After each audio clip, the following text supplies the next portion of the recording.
Hello, it's History Boy, and I'm just chilling in the bath while I do this. I mean, I've contemplated a few times doing this on the toilet, but I'll probably be compared to that virtually dead meme on the very site that I'm going to upload to, obviously YouTube. Don't know why I felt the need to point that out, but yeah. So yeah, this is part of a playlist I haven't done for a good while.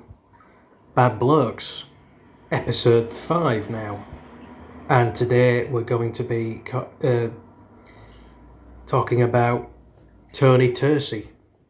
So he, as well, surprised by the name, he is Italian, Italian American. Identity, blah blah blah. Don't know how far it goes sometimes. It varies with people. But yeah, I mean, what sets him apart from his stereotypical ilk, I guess, is that he moved a lot of his budding criminal empire to Puerto Rico, and in the 50s through to the 70s, he ran a nightclub called La Riviera. I'm probably butchering that, but different dialects of Spanish and everything, so maybe I'll be let off. Who knows? There's a dialect for every language. But yeah. So he got in. He rubbed shoulders, got friendly with the San Juan criminal underworld, and the first few times he was arrested, I believe, because there was rumours of, probably most likely true, of prostitution. It was rumoured to be a bit of a strip joint, but he managed to get away through, because he dabbled heavily in politics, and as I said, he had connections. And in 1968, he actually unsuccessfully ran for mayor of San Juan. So in the end, in the back end of the 70s, in 79 to be specific, him and his son Philip were both arrested for stuff like money embezzlement and all the rest of it. And I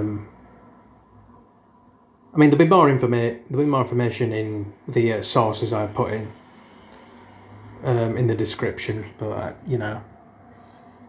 sort of trying to work on the bad habit I have of skim reading things when I'm technically on the job. So in the end, he retired to Nevada. Initially, I thought he was affiliated with the Vegas mob, but yeah, he retired there, and then he died in 1989 at the age of 88. Not bad innings, really, for someone like him. I mean, I suppose he avoided proper physical danger. He knew how to talk to people and was a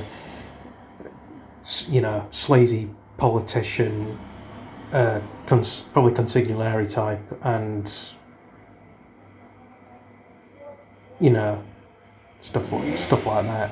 I apologise for the noise outside. It's just people on the street. This junction, basically. So yeah, I'm thinking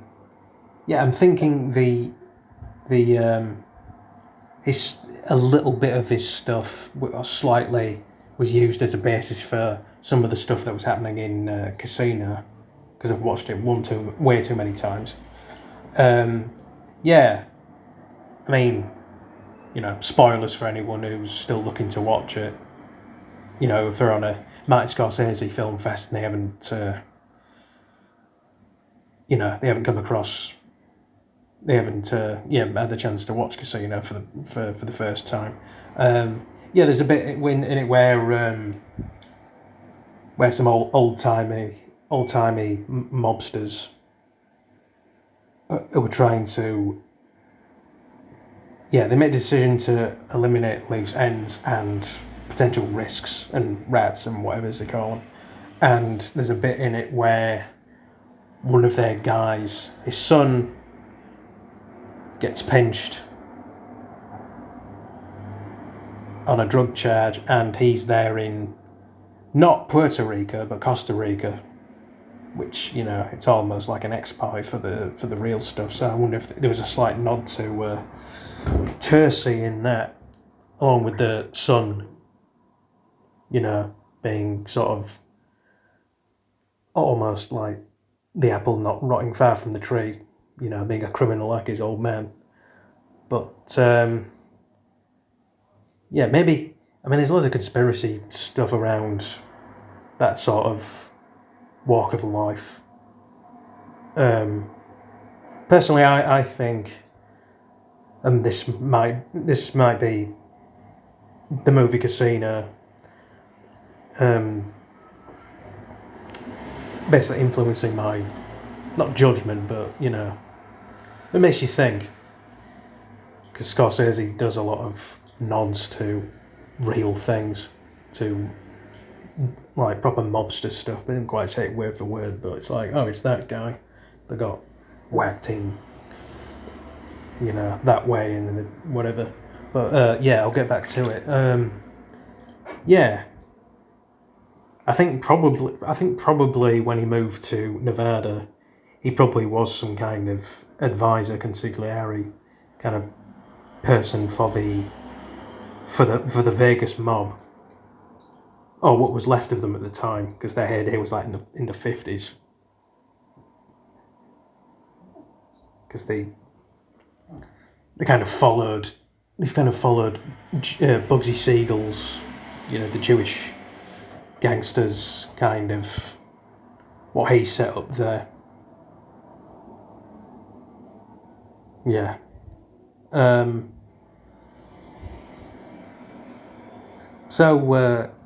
There's not really much else to say about the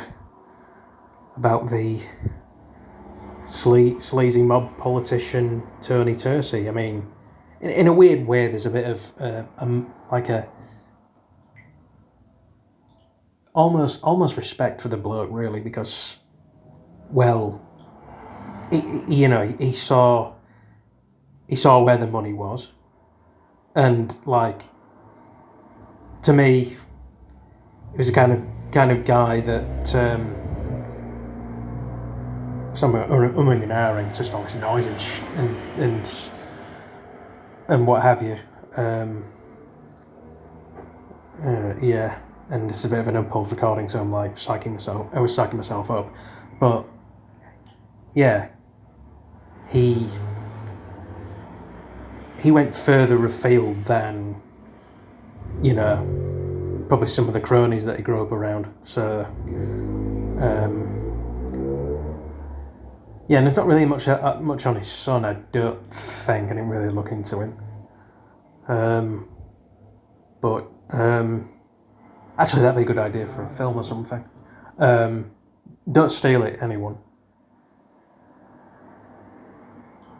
Seriously. Call it Tursi and Son. Maybe a series. I'm probably butchering his last name pronunciation, but who knows. So anyway, that was episode 5 of Bad Blokes, and I haven't done that in a while, so I've been itching to kind of do that. So, you know, as always, I'm going to do the usual spiel, bunkum rubbish. Like, subscribe, dislike if you want, comment. I'm always fascinated in people's comments. So, this is History Boy signing off.